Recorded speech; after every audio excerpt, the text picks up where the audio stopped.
Welcome everyone to the Adversity to Advantage podcast, another episode of this season touching on mental health in the workplace. I want to welcome Selena Alcover. She is the Employee Experience Manager at a company called National Grid. Welcome to the show, Selena.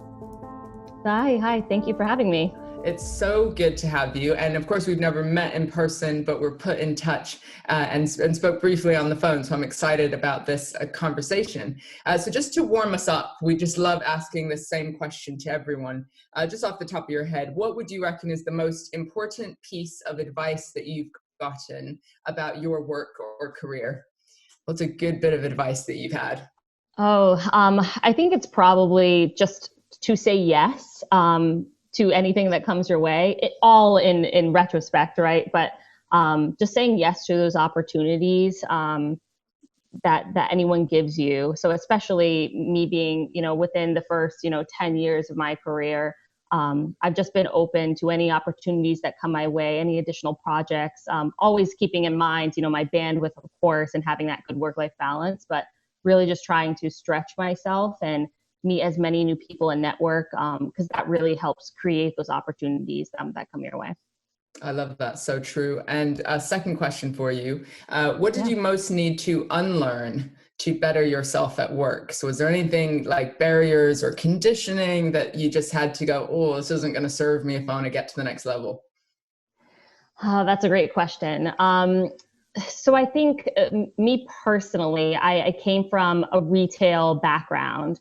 And especially it was very, very go type of environment. And I feel like once I entered into kind of the corporate world in that different environment, sure, there's still kind of a momentum and to work at a quick pace, but you really do have to pause, reflect, take in those various diverse perspectives, and really just wait for people's opinions and try to collaborate more.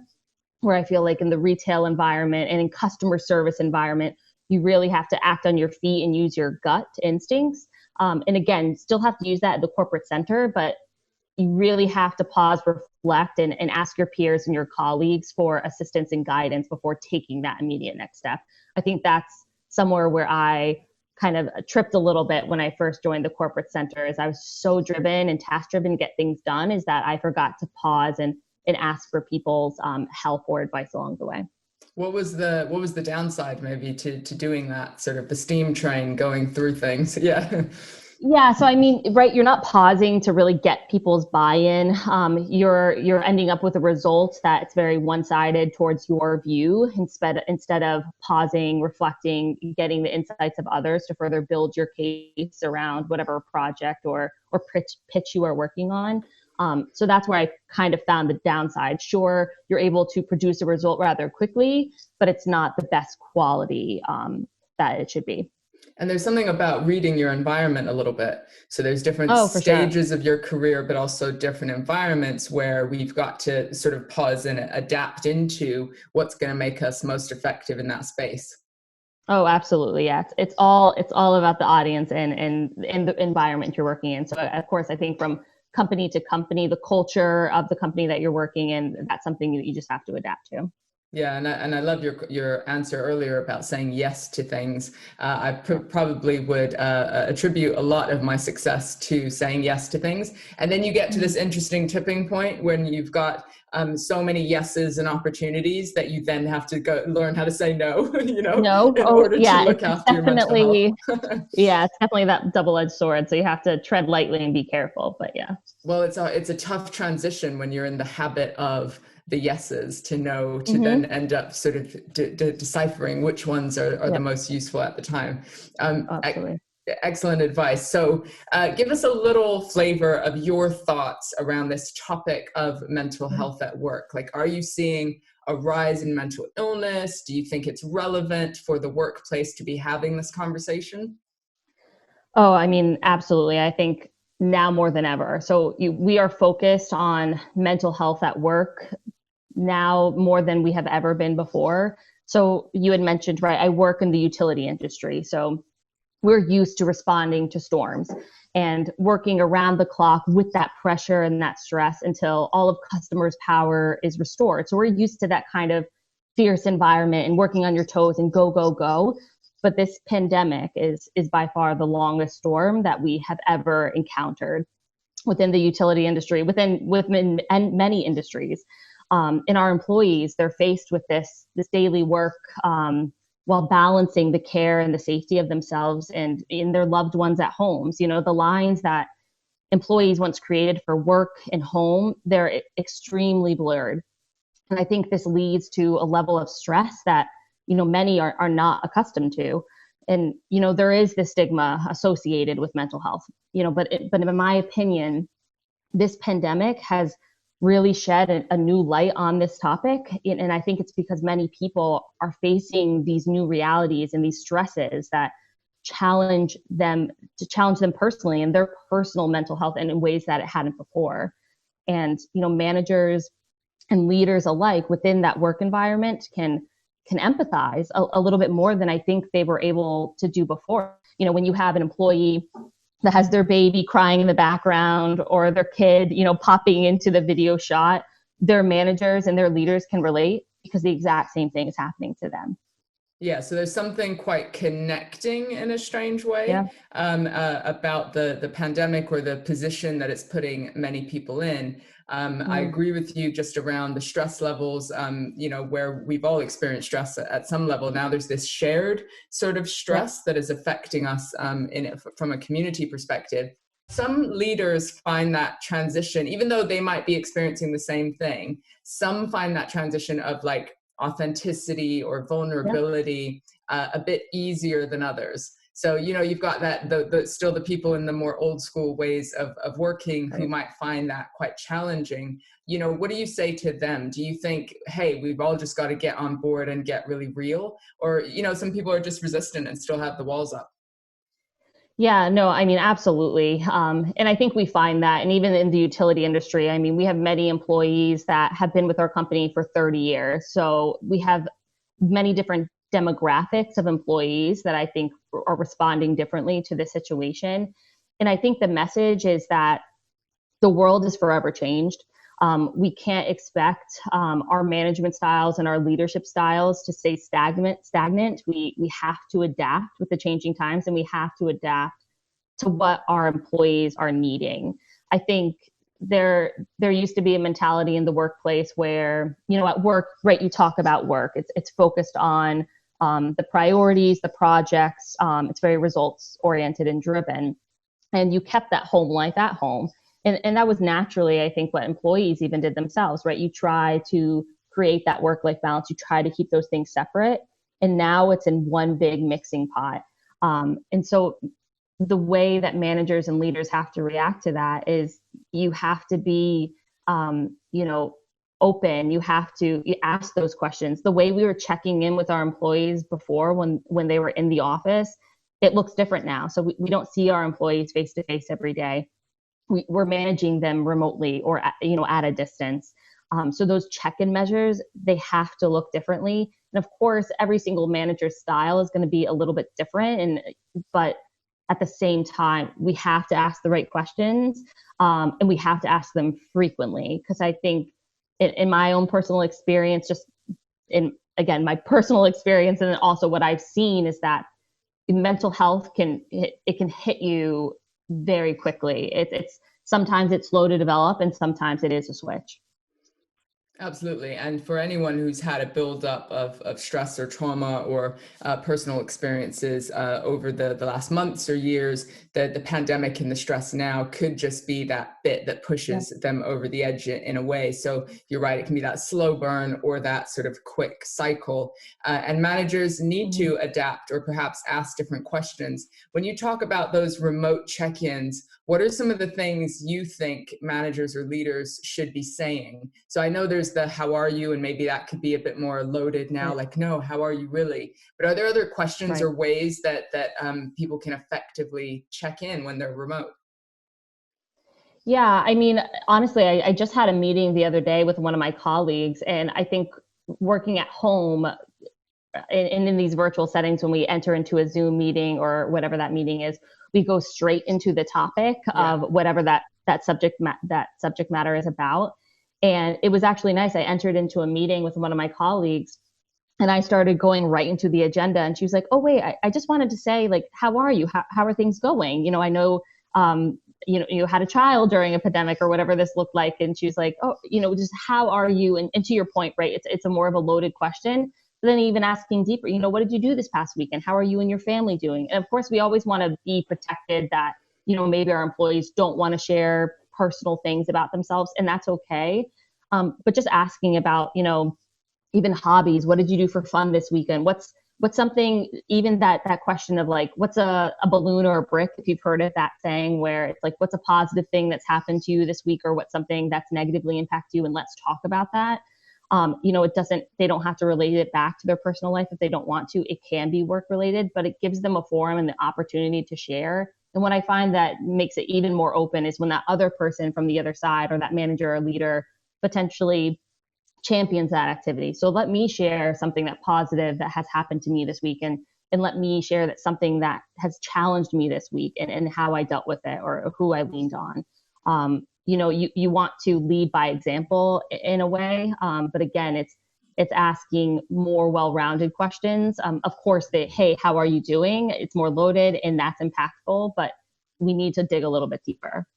I love that. Super good, specific, practical suggestions. What's your experience, or are you experiencing the always on culture impacting our employees or yourself? I know you have a young child as well, which we'll get onto in a minute. Yeah. But this idea of, we used to have these buffer zones to walk to the next building or the next floor, or to, change environments. And we'd have, let me go to the bathroom and grab a coffee and chat to somebody there. And now it seems like video conference is just like on the hour, with no buffer in between. And it's just like, I find it as well. I've got to switch hats to get into a different headspace.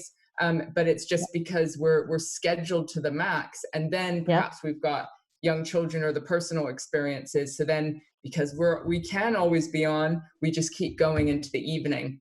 And also with different measures of lockdown, perhaps there's less social places where we can go. So it's just becoming work and screens on an astronomical level. Yeah, I mean, we're constantly looking externally at what other companies are doing, and also just trialing things internally about what are some ways that we can create connectedness, but create, to your point, just variety in the way that we're working.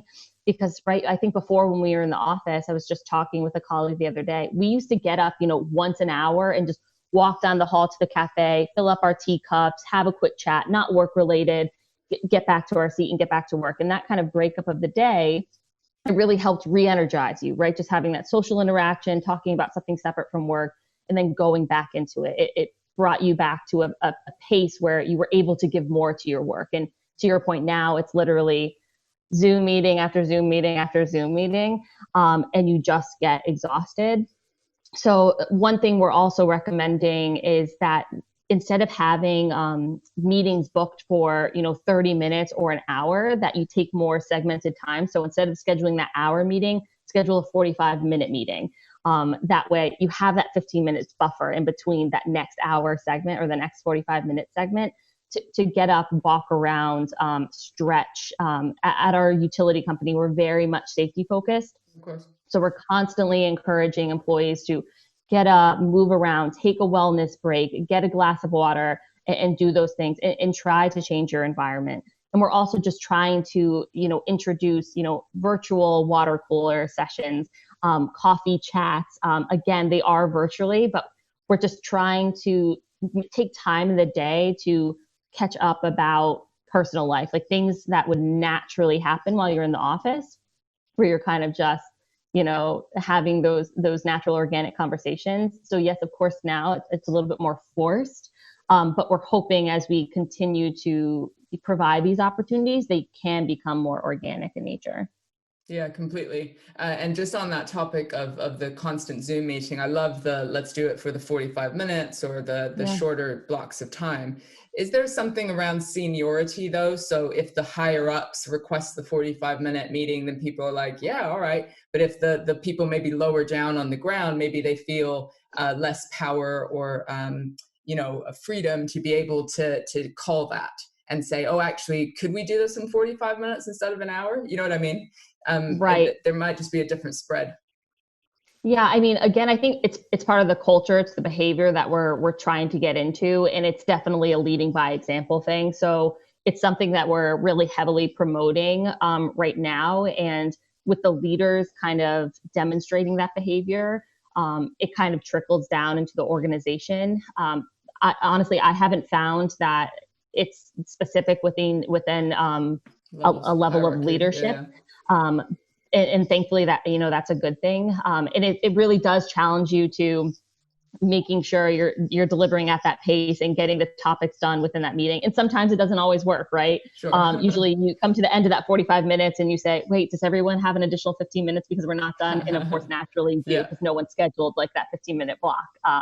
But you do the best you can because otherwise, like you can't even get a bio break in because you're literally going from back to back. So Yeah, and I think we're all learning, adapting, and testing with this sort of new normal, as people are yeah. calling it. But I love that you keep saying, because it's very much our ethos as well, lead by example. So where Mm-hmm. people at the top are factoring this in, it really gives permission for other people Right. to go, oh, it's okay to sort of behave in this way or adapt in some way. There's certainly a lot of adapting going on. There's Absolutely. also a lot of fear. So just because of the media, just even fake news, but also the polarization for some people, and I guess thinking wider than your workplace, with I believe this about the pandemic, or I've got this conspiracy theory, or I'm really anxious about my health, and I'm like, oh, for God's sake, So this real where there's this connector that we're all globally experiencing something. I'm also Mm-hmm. seeing, especially now that we're a little bit further in it, this polarization. Do you see any of that? And do you have any thoughts on just how we can support that team cohesion when perhaps people are coming at this from very different angles? Yeah, I mean, I think the view that you always have to have on it is that everyone's feelings are valid. It doesn't matter the stance or the feeling they have within the pandemic. And me personally, so I'm based in the Northeast in the U.S. and but pretty much all of my family is based down in the South. And even within the United States, the feeling regarding the pandemic in the North compared to the South is very different. And of course, it might be a political affiliations or what have you, but it's very different how the states are handling the pandemic in themselves. But even within just the Northeast and the employees that we have, right, there are various levels of opinions, feelings, concerns, fears, and everybody is at a different state in their life. Whether you have family or school age children at home, everyone is handling it differently. Or And you're again, I alone, always like, go, and yeah. isolated. Yeah. Oh, absolutely. And again, it just goes back to everyone's feelings are valid. So it really isn't a one size fits all approach. It really is just really having active listening and be able to take it case by case. Because within your teams, you can't have that one size fits all approach for your team. You have to kind of handle your employees individually and address their needs individually. Perfect. Yeah. So I'd love to dive into a little bit of your story and your Yeah. connection to the topic. So, why is mental health important to you? Give us the little kind of feeling about your experience. Yeah, absolutely. So I think, I briefly mentioned I have a baby at home. He's going to be 6 months this month, which is crazy to think about. But yeah, so I had a lockdown, a pandemic or COVID-19 baby, whatever they're calling it. Yeah, I had my first child a month after the country shut down. So not only was I dealing with all the natural anxieties of becoming a parent for the first time and that impending labor doom. Yeah. But I was now faced with bringing my newborn baby into a worldwide pandemic. which is something that you do not read in that What to Expect When You Are Oh Expecting no, book. there's no appendix There's with not a like, chapter. no, just in case the world's falling apart.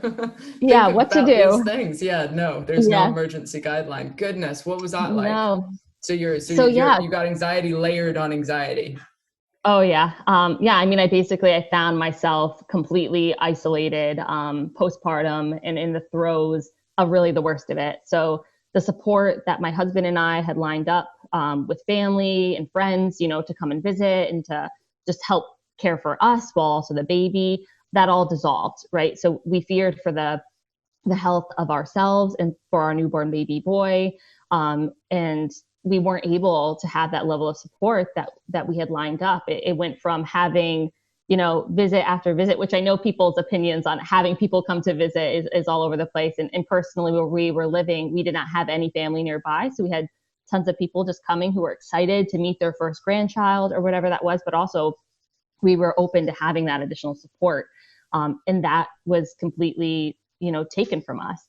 And I also, unfortunately, had complications during my birth, which, left me immobile for pretty much the first 2 months of my son's life. And I've always been a very active person. I did some type of physical exercise every day leading up into my son's delivery. I think literally the morning I went into labor, I did like an exercise virtual Stop. session the night before. So always very, very active. It was something that helped me de-stress, relax. And it was something that was just for me. It got those endorphins pumping. But since my doctor's orders had me completely off my feet, I felt like I didn't have any coping mechanisms to turn to or even additional friends and family to really lean on. I of course would connect virtually, but it really wasn't the same for me in that moment. I needed someone to just hold my baby so I could take a shower or a nap. Um, And what I'm I hearing needed, is you had you had a plan. So you read the yeah, oh, books, you for were sure. prepared, you were exercising, you were healthy, you had a Yep. plan of action for support. Like you were switched on to the fact that having a first child can be challenging, and it's Mm. useful to kind of have the support in place. And then that plan dissolves Oh, pretty much absolutely. immediately. You don't even have much time to adjust to it because Nope. you're going into labor sort of a month into a pandemic. So you said postpartum, just that immobility and not having the coping mechanisms as well as the support, so feeling isolated. Where did that leave your mood and your general state of mind? Yeah, I mean, I was definitely one of those people that I never really thought too much about my mental health. I had a very easy breezy pregnancy. There was nothing high risk or even medium risk about it. It was very low risk, in fact. And right, so I didn't even consider ever getting postpartum just depression or postpartum anxiety. Mm. Um, but being postpartum, it left me and my husband, I mean, both extremely sleep deprived. And I'm sure all parents around the world know what I'm talking about. That piece of advice that they say, sleep while the baby is sleeping, is always easier said than done. Yes. It did not work for us. And so I was extremely sleep deprived. My body was completely depleted. And I was just my hormones. Oh my goodness! Like I don't think I cried once during my pregnancy. I know a lot of people get emotional during their pregnancy because their hormones are raging. Hmm. Did not have anything, but postpartum, I have never cried so much in my entire life. I mean, it was a daily thing. My husband was extremely concerned for me and my health, my mental health, my physical health. And again, there was very little support that we could get because we were just so concerned about keeping our son safe. We didn't want to let anybody into our house to help us because we didn't want anyone to touch him or to infect him with COVID. We were just so afraid and fearful. Um, it just left us paralyzed. And it's by far the most difficult thing I've ever had to deal with my entire life. Yeah, and you just had, again, the stress on top of the stress. And presumably you were taking a bit of maternity leave during Yeah, this yeah, time, but then also reintegrated into remote working yep, within a pandemic, within that. Just tell us about just perhaps that recovery process, which I know I've got two kids and yeah. experienced depression myself. They're teenagers now. It does happen. Yeah. Yeah. But I do know that you can have the process where you get to the next phase of being sort of surviving and being able to show up a little bit. But the actual process of maybe feeling yourself or coming back to a place of balance can take a hell of a lot longer. Just talk us through that process for you of, getting better yourself, what helped, what worked, and then transitioning back into becoming a working mother. Yeah, I mean, I think for me, what we tried to do, and again, because I wanted to go for a walk. Like I wanted to take my son out in the stroller and go around the street and get the sun on my face. But like I said, I was under doctor's orders to literally be like in bed for the most part. I wasn't able to go for those stroller walks, and we lived in a townhouse at the time. So what we just tried to do every day is I tried to get on my balcony and just get the sun on my face. I was very much just someone who needed to be outside, who needed that fresh air. And what we did eventually, I think it was when my son turned about 2 months, is we actually got a friend who we felt comfortable, who was taking social distancing in the pandemic very seriously, and we let her into our home to help us. We had to accept that help. We were just getting to a point where we could not do it by ourselves. The whole term, it takes a village, Yeah. it is a real thing. It truly, truly takes a village. And I can even tell you right now, I mean, 6 months postpartum, I still do not feel 100% like myself. Like my body is not myself. As a mother, you're there to serve your child, to keep them alive. I'm a breastfeeding mom, so I'm there as a vessel for my son to keep him healthy and alive and well. And so I hear from a lot of mothers that you don't feel completely yourself until like a year after birth. Sure. And I think I probably will believe that because I'm 6 months, and I can definitely say like it's night and day between where I was for the first few months for that newborn period and now. But it's still difficult. It's still challenging. But I can say that 3 months postpartum is when I finally started feeling a little bit more like myself. My child was sleeping a little bit better at night. The naps were getting easier. Really, sleep was critical. Sleep deprivation, it can do crazy things to the mind, and it certainly did crazy things to me. And to be completely honest, going back to work, although it was stressful to think about of balancing work and baby and everything else, it did give me a sense of purpose. It brought me back to something that was mine and something I was good at. And it challenged me, and it got me out of that mommy mindset and really helped me feel like me again. I know that's personally not everybody's experience, but I think for me, it really helped getting back to work. And be able to come back to some type of a normalcy. Even though it was remote working, it helped to focus on work-related subjects again. So you went back to work early, even though we're in a massive pandemic and your health was affected in a big way. I'm just curious about your reasons for that. Sort of, did you feel the pressure to, or was it something like was home life just becoming closing in on you? Yeah, so I think the personal reason for me is again, I'm a big planner. So I literally planned to get pregnant and to have my son at the beginning of the spring so I could enjoy maternity leave in the spring, in the summer, and the fall, because I was planning on having all that time off. And Oh, I was thinking wonderful. about all these activities I do outside and visiting family in Florida and all of these things. And with the pandemic, I was unable to do any of that, right? I couldn't travel. Sure, we could go outside a little bit, but again, I had shared I could barely go for a walk in my development without getting physically exhausted or having pain.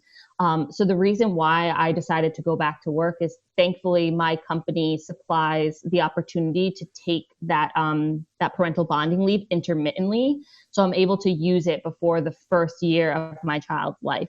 So what I had decided in decision with my family was that I would go back to work early because again, I was stationary, and because thankfully I was working remote. I don't think I would have made that decision to go back early if I had to go into the office every day. It would look Sure. very different. But because I was working remotely, it was easy for me to go back. And I saw it as a way of, since I can't really get up and move, I might as well, get some work done and be proactive and help, engage that part of my mind, which again, I shared, it made me feel more like me by being able to get back into work in the swing of things. And then also, my hope is that before the end of April, which is when my son was born, that things might be a little bit better within the world and the environment. And I can hopefully be able to have more family come to visit and feel more comfortable with sharing him with friends and family. And that's when I'll take more of that maternity leave time and be able to fully enjoy it. Because I just felt like I couldn't fully enjoy it because I couldn't share him with anyone. And it broke my heart that I had to introduce him to so many friends and family through a window or through my FaceTime screen. Yeah. So the hope is that I can take more of that maternity leave time in 2021, really, in the hopes that things might be, that we might have a brighter future then. So for a real planner, this really was a bit of a... Oh my goodness. I mean, they always even say with your birth plan, right? Like, don't make a birth plan, like nurses and doctors laugh at it. Yeah, my birth plan, nothing. Nope. I mean, some things happened the way I wanted to, but like a majority of them did not happen in that way. So it has definitely taken my type A personality and completely just, thrown out the window. Goodness. Any opportunities in that though? Throwing out your whole type A personality? I mean, I can't say, right. It's made me into a different person, and even in the work environment, it's made me into a different leader. And honestly, what I always try to do, and especially during this pandemic, is I try to look at the bright side of things. So I couldn't have friends and family come to help me. I couldn't have them come to visit and things like that. But what I try to think about is, we were so still in my home. It was just me, my husband, and my baby. And we were able to bond, I think, in such a way that we wouldn't have had before. It was just the three of us, and we really had to lean on each other. And I think even my relationship with my husband is forever changed because I had to lean on him in such a different way that I don't think I would have before. If my mom or my sisters would have been able to come to visit, I might have naturally gravitated towards that female bond. But, I had to lean on my husband. And our family dynamic was completely different because of the environment we were in. And I think we would have had a completely different experience if we weren't in a pandemic. If I had to not do a pandemic, I think I would. But sure. You try to look at those bright sides of it. There's an opportunity everywhere. Yes, absolutely. Now, I'm based in London, and over here we have pretty generous sort of maternity leave policies and sort of additional support, even for fathers now, in taking some time off with their children. And we sort of go, oh, the US, yes, it's very short. What are they thinking? As true Europeans. But in your opinion, what's the support that can be provided from the workplace? And that could be emotionally, practically, because for all intents and purposes, I bet as you were leading into, I've got to take some time off for my baby, we can think, I'm so healthy and good. I've got this. I have studied, I know everything that's going to happen. We think so we'll be like, I'll be back in 3 weeks. I'll be back in 2 months. Like, I'm good. And then the experience can be extremely different. So what can, and sometimes people within HR or managers, they may not have kids, or they may be male and not have experience, and so like, what do they need to know just about maybe the psychological and physical impacts and how can they support effectively? So somebody who's returning to work. Yeah. I mean, it's, for me, thankfully I had a really good experience coming back to work. I had someone who was covering my maternity leave while I was gone. So when I came back, it was a slow ease back into work. So that's what I recommend to anybody who has an employee that is returning back to work. Don't just welcome them back and then completely dump everything on their plate.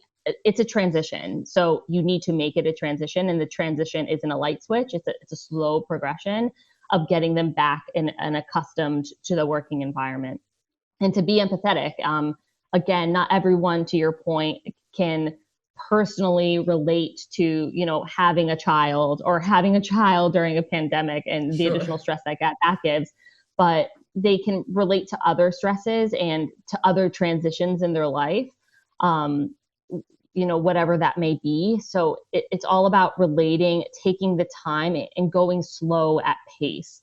And that's even the recommendation you give to the employees coming back is don't rush yourself, take your time, because the last thing you want to do is burn out very quickly. And like I said, thankfully I had such a slow transition because I had one of my employees who was fully pretty much doing my job. And so I was able to take pieces back slowly, and at a comfortable pace that felt good for me and for my family, that was able to make me be able to work productively. How do you feel about being quite open at work about our mental health? So, of course, your specific story is, having postpartum and the Yeah. impact there. But also, people might think, well, of course, having a baby, like there's been a cause and effect of Right. why this might be affecting you, and may have less understanding for somebody who's got depression, where it might be less visible or less of an obvious cause. Is the workplace a place to be open about our stories in that way? So I think before, right, you rarely would hear something about mental health. I think it would happen during like Mental Health Awareness Month or week or whatever that looks Sure. like. Like that would be the one time you would hear about mental health, or whenever there was a push from HR because it was Yeah. that time of the month or what have you. Yeah. But now I think it's, again, because so many people are facing with some type of degree of it's discussed more now than ever. And me personally, as a leader and leading a team, I've been very open with my struggles and with my, the stresses that are happening in my life, because again, it's all about that leading by example. When you provide that environment and that safe space to talk about it, it's going to make your employees feel like it's safe for them to talk about it.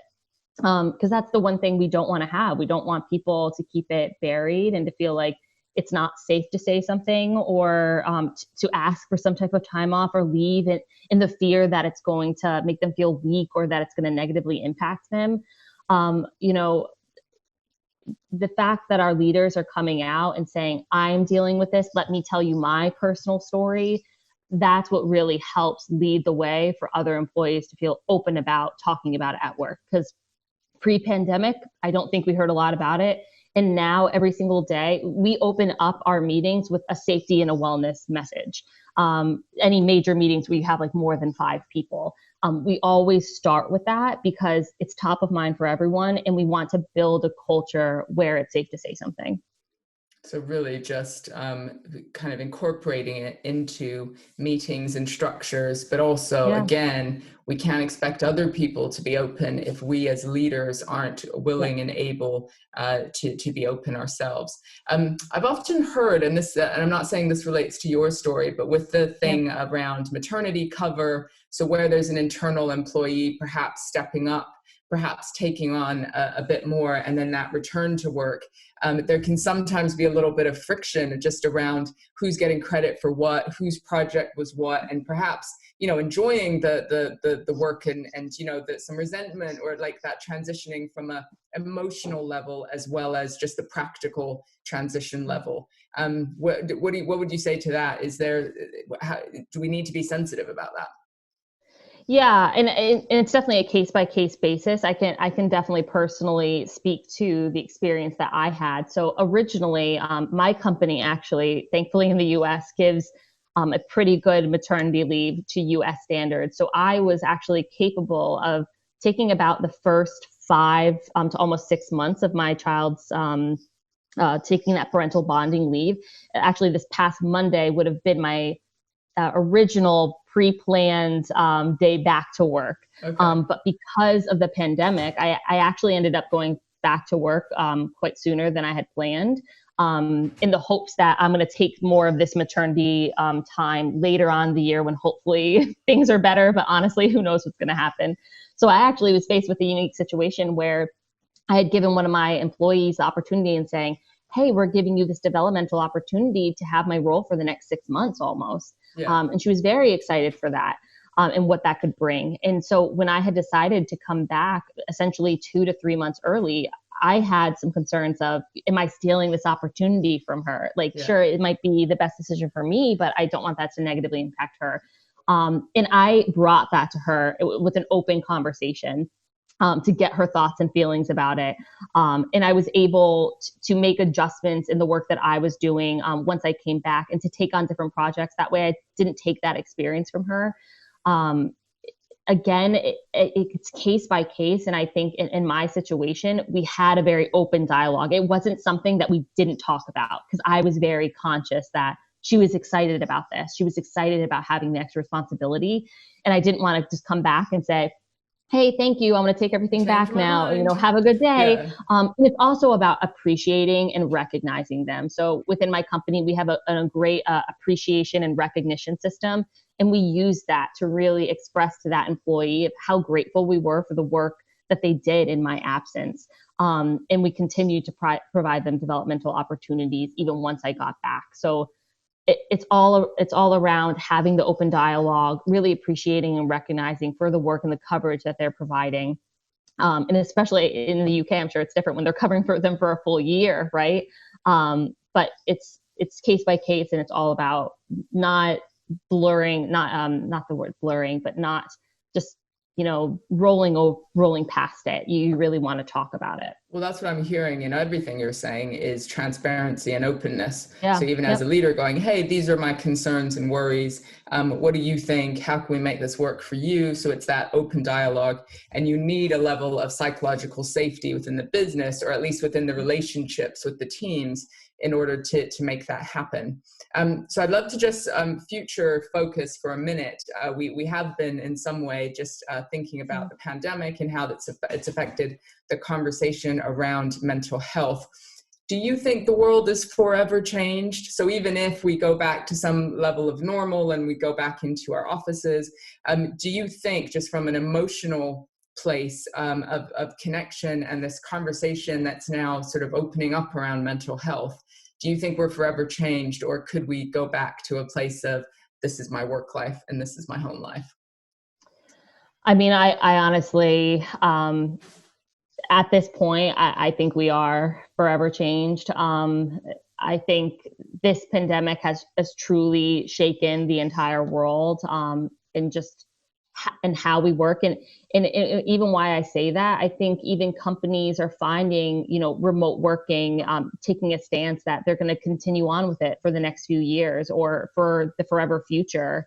And just because we're able to find that, people can be productive working from home. Like, we don't have to have them rigid in a seat where a manager can see them in order for that work to be done. And it gives you a lot of flexibility in regards of your talent sourcing strategy. And also, I mean, although, right, there are stresses with working remotely because, we're dealing with the challenges of schools not being open currently. So, children are at home and you're having to balance that. But that remote working, it also offers a benefit to that work-life balance, right? So you don't have to commute in every day. You're providing a cleaner energy future by not taking your car on the road and having those gas emissions go up into the air. You're able to exercise now a little bit more, where maybe you didn't have the time before because you were in the car for 3 hours of the day commuting to work and things like that. So there are so many benefits to it. And then again, I think the dialogue we've been having about mental health, because it's kind of like that thing, what's that saying, where like you've opened a can of worms or whatever, like you can't close it, right?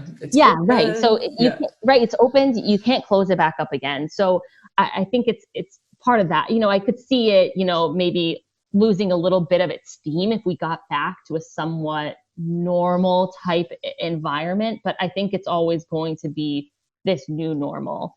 And it's going to be a topic because now we all have these personal experiences that we can relate and think back to. And whether you're openly sharing them or not, I'm definitely finding that people are sharing more now than they've ever before about their personal life and about their personal experiences that are, unwork related, but in the work environment. So I do think the world is forever changed, and as managers and leaders, we have to change our style to meet employees where they're at currently. Yeah, and there's an argument that, the impact of trauma or collective trauma or the amount of adrenaline and anxiety that we've been facing has a long-term impact. So it isn't Yeah. just experience it, let it go. It's like, oh, we feel it in our cells, our body memory sort of builds that trauma up over time. So it's likely that even if we're back to the structural normal, the Right. emotional component may be sort of with us a little bit longer. Yeah. Yeah. How do you handle what I imagine you still have some anxieties and worries and fears? Do you have any mindset tricks that just help you stay focused on, your own well-being and looking after yourself? Yeah, I mean, so I've just recently made the move to Albany, New York, where I was recently living in Massachusetts, and we actually moved out here because we have family out in this Okay. area. So it was to get additional support and to have another home environment to turn to again, where we felt safe going into that home, where they're taking the pandemic seriously and being able to lean on additional family and friends because I am an extrovert. You can ask anyone. My husband is an introvert. So this pandemic, he's been thriving in it. He Yeah. has had no problem staying at home and, watching TV or playing video games or what have you. But me personally, not having social interaction was so incredibly difficult. So for me, and especially with a child, right, it's hard to take time for yourself out of the day. And because even now I physically am not able to do the level of exercise I had such joy in doing before, I've had to turn to other things that provide me joy and other things that give me time to just give me that me time, right? To give back to myself and to fill my cup. Whether that be, taking time for prayer or self-reflection, that's something that's always given me comfort and my spirituality, even of just asking for help in God or in family or whatever that looks like. You have to turn to things that you're able to turn to in these times. Because again, right, where you used to turn to say, hey, to have a friend come over for coffee, where that might not be comfortable or something, that provides fear in you now, maybe it's something different. So it's all about changing the way we do things. And it's not going to be the exact fit that we had before, but I'm constantly just trying to find other ways, again, to fill my cup, to provide me joy, and to take moments for myself. Because it's very difficult in today's world, and again, very difficult for me as a first-time mom too. We've got to be so adaptable. And I think you're absolutely right. Those of us who are extroverts are kind of like struggling. It's sort of, I think the introverts are sort of laughing behind the scenes going, ha ha Yeah, ha, you yeah, guys did so well in the office environments. right, right, It's our turn now, sort of thing, right? yeah, That's interesting that you're in a relationship with an introvert as well. But I think we've got to be more creative. I love what you're saying, just about filling our cup and moving forward in a different way. So for our listeners, the world may just be forever changed. Great practical tips from Selena. Just if you're a team leader, how do you open up and lead by example? Thank you so much, Selena, for all your thoughts and wisdom. And we wish you and your little family all the best. Thank you so much, and thank you for having me. I had a great time.